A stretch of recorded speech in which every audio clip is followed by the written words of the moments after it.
ഓഫീസിലേക്കുള്ള റോട്ടിലേക്ക് കടക്കാൻ നിന്നപ്പോഴാണ് ഗൗരിയുടെ ഫോൺ റിങ് ചെയ്തത്. അവൾ വേഗം സൈഡിലേക്ക് നിർത്തി ഫോൺ എടുത്തു. ഇത് ആരുടെ നമ്പർ? അവൾ ചിന്തിച്ചുകൊണ്ട് ചെവിയിൽ വെച്ചു. ഹലോ. ഹലോ ഗൗരിനന്ദ. മറുപുറം മുഴക്കമുള്ള വിളി വന്നു. അയ്യോ, ഇത് കലിപ്പൻ ബോസ് അല്ലേ? അവൾ ഒന്ന് ചിന്തിച്ചു. ഏയ്. അവളുടെ മറുപടി ഒന്നും വരാത്തതും അവൻ വീണ്ടും വിളിച്ചു. സാർ, എന്തേ വിളിച്ചത്? താൻ സ്കൂട്ടി ഓഫീസിൽ കയറ്റണ്ട, അവിടെ എവിടെയും പാർക്ക് ചെയ്യൂ. നീ നിൽക്കുന്ന ഓപ്പോസിറ്റ് സൈഡിലേക്ക് വാ, എൻ്റെ കാർ അവിടെ കാണും. ഗൗരി അവൻ പറയുന്ന ഭാഗത്തേക്ക് നോക്കി. താൻ അന്ന് മുട്ടിച്ച ബ്ലാക്ക് കാർ അവൾ കണ്ടു. സാർ, ഓഫീസിൽ കയറാൻ 2 മിനിറ്റ് ബാക്കിയുള്ളൂ. സാറിൻ്റെ അടുത്തേക്ക് വന്നാൽ ലേറ്റ് ആകും. അത് സാരമില്ല, താൻ ഇങ്ങോട്ട് വാ, അവൻ കടുപ്പിച്ചു പറഞ്ഞു. അയ്യോ, ഇന്നും പ്ലോട്ട് കാണാൻ പോകേണ്ടി വരുമോ? അത്രയും ദൂരം പോകാനുള്ള ഹെൽത്ത് ഇല്ലല്ലോ ഈശ്വര. അവൾ ഫോണും ചെവിയിൽ വെച്ച് നഖം കടിച്ച് ചിന്തയിലായി. ഇതെല്ലാം കണ്ട് തൊട്ടപ്പുറം തന്നെ ഡ്രൈവർ സീറ്റിൽ ആദി ഇരിപ്പുണ്ട്. ഗൗരിനന്ദ, അവൻ ഗൗരവത്തിൽ വിളിച്ചു. Sorry sir. അവൾ വേഗം കൈ താഴ്ത്തി. ഇതാ ഇപ്പോൾ വരാം. അവൾ ചുറ്റും നോക്കി. ഒരു കടയുടെ സൈഡിലേക്കായി സ്കൂട്ടി നിർത്തി. ബാഗിലേക്ക് ഫോണും വെച്ച് അവൻ്റെ അടുത്തേക്ക് വന്നു. കാറിൻ്റെ അടുത്തെത്തിയതും ആദി ഗ്ലാസ് താഴ്ത്തി. അയ്യോ സാർ, ഇന്ന് പ്ലോട്ട് നോക്കാനുള്ള ആരോഗ്യമില്ലാട്ടോ, അവൾ വേഗം തന്നെ പറഞ്ഞു. പ്ലോട്ട് നോക്കാനല്ല, വാ കയറ്. എന്തിന്? അവൾ ഓഫീസിൻ്റെ സൈഡിലേക്ക് നോക്കി അവനോടായി പറഞ്ഞു. വാ ഗൗരിനന്ദ, ഞാൻ പറയാം, നീ ആദ്യം കാറിൽ കയറ്.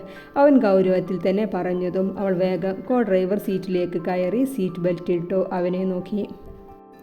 തനിക്ക് ഞാൻ വോയിസ് സെൻഡ് ചെയ്തിരുന്നല്ലോ, എന്തേ നോക്കാഞ്ഞത്? അവൻ കാർ സ്റ്റാർട്ട് ചെയ്തുകൊണ്ട് ചോദിച്ചു. അയ്യോ, ഞാൻ അത് മറന്നല്ലോ. ഇറങ്ങാൻ നേരമാണ് സാറിൻ്റെ വോയിസ് വന്നത്. അപ്പോഴാണ് അച്ഛമ്മയോടും അച്ഛനോടും സംസാരിച്ചിരുന്നത്. പിന്നെ മറന്നുപോയി, അവൾ നിർത്തി പറഞ്ഞുകൊണ്ട് വാട്സപ്പ് ഓപ്പൺ ചെയ്ത്. ഇനി പ്ലേ ചെയ്യേണ്ട, ഞാൻ പറയാം എന്താ കാര്യമെന്ന്. എൻ്റെ ഫ്രണ്ടിൻ്റെ വൈഫ് ഡോക്ടറുണ്ട് ഇവിടെ സിറ്റി ഹോസ്പിറ്റലിൽ. അപ്പോയിൻമെൻറ്റ് എടുത്തിട്ടുണ്ട് ഞാൻ. ഇന്നലെ ആ കുളത്തിലെ വെള്ളം മുഴുവൻ അകത്താക്കിയതല്ലേ? കുളത്തിലെ വെള്ളം മുഴുവൻ അകത്താക്കാൻ ഞാൻ എന്താ വല്ല വിചിത്ര ജീവിയോ മറ്റോ ആണോ? ഗൗരിക്ക് അവൻ്റെ സംസാരം പിടിച്ചില്ല. അവൾ ചുണ്ടും കോട്ടി പറഞ്ഞുകൊണ്ട് പുറത്തേക്ക് നോക്കി. ആദിക്ക് അവളെ ഒന്ന് കെട്ടിപ്പിടിക്കാൻ തോന്നി. അത്ര ക്യൂട്ടായിരുന്നു അവൾ. ഏയ് പിണങ്ങാതെ, ഞാൻ പറയട്ടെ.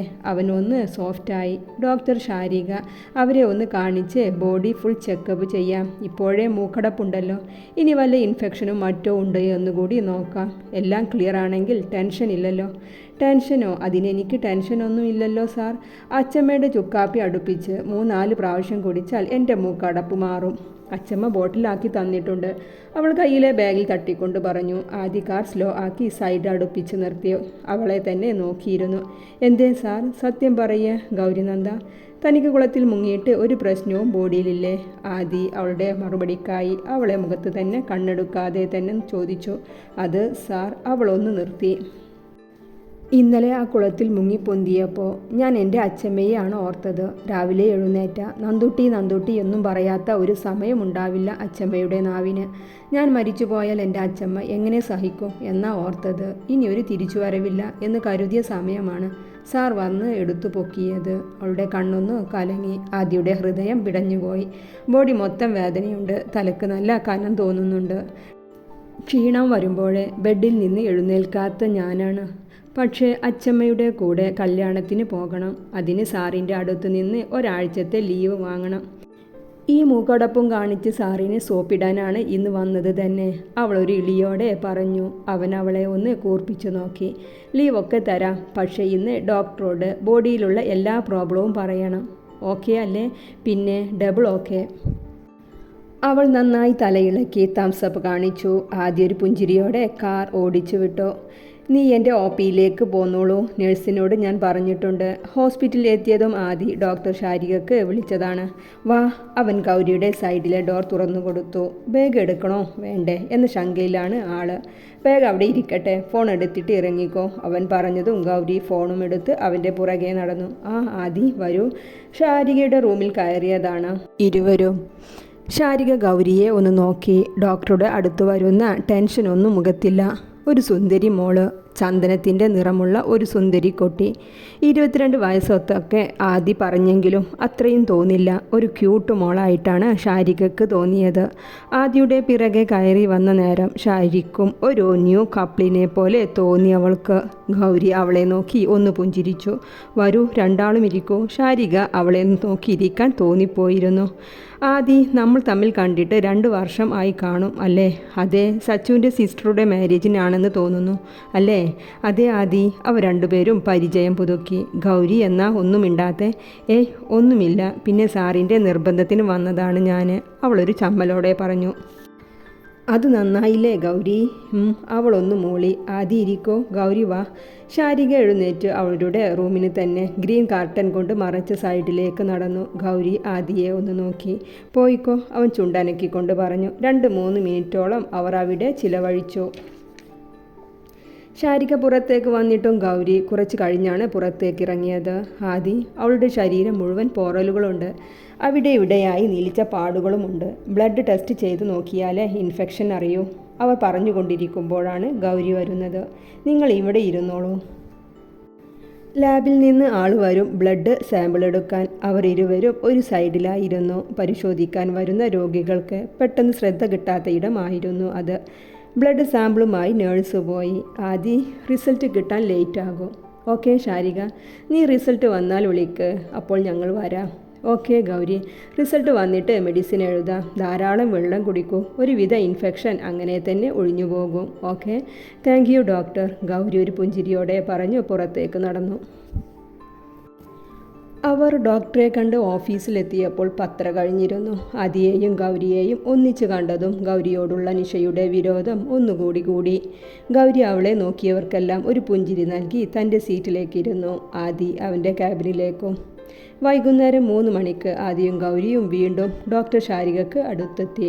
ബ്ലഡ് പ്രോബ്ലം ഒന്നുമില്ല, എങ്കിലും മുറിവിനും മൂക്കടപ്പിനെല്ലാം അവൾ മരുന്ന് എഴുതി.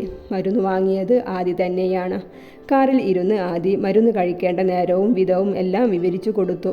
ഞാൻ കൊച്ചു കുഞ്ഞാണോ, എനിക്ക് വായിക്കാൻ അറിയാം എന്ന് പറയാൻ തോന്നിപ്പോയി അവൾക്ക്. ആ നേരം ആദിയുടെ സംസാരവും അവൾക്ക് ഓരോ കാര്യവും മനസ്സിലാക്കി കൊടുക്കുന്ന ശൈലിയും കണ്ടപ്പോൾ പിന്നെ കലിപ്പൻ്റെ കലിപ്പ സ്വഭാവം പുറത്തെടുക്കണ്ട എന്ന് കരുതി അവൾ വായക്ക് സിബിട്ടു. നല്ല കുട്ടിയായി കേട്ടിരുന്നു. അവൻ ബ്രെയിനിൽ സ്റ്റോർ ചെയ്ത് വെച്ച പോലെ ഓരോ മരുന്നിൻ്റെ സമയം അവളുടെ വാട്സപ്പിൽ മെസ്സേജ് വന്നുകൊണ്ടിരുന്നു. മെഡിസിൻ കഴിച്ചോ എന്ന് ടെക്സ്റ്റ് മെസ്സേജ്, യെസ് എന്ന് തിരിച്ചും ടൈപ്പ് ചെയ്യും. പല സമയങ്ങളിലും അവൻ്റെ മെസ്സേജാണ് അവളെ മെഡിസിൻ കഴിക്കാൻ ഓർമ്മിപ്പിക്കുന്നത് എന്നത് വേറെ കാര്യം. ദിവസങ്ങൾ 2-3 കഴിഞ്ഞു. ഗൗരി തല പുകഞ്ഞ് വർക്കിലാണ്. അവൾ റെഡിയാക്കി വെച്ച സ്കെച്ചുകൾ ആ വലിയ ടാബിളിൽ പരന്നു കിടപ്പുണ്ട്. AC-യുടെ കൂടെ ഫാൻ സ്പീഡ് കുറച്ച് വെച്ചിട്ടുണ്ട്. ഈ സമയമാണ് കുറച്ചപ്പുറം രേഷ്മ തൻ്റെ കുഞ്ഞിൻ്റെ ഇൻസ്റ്റാ റീൽ സ്റ്റാഫിന് കാണിച്ചു കൊടുക്കുന്നത്.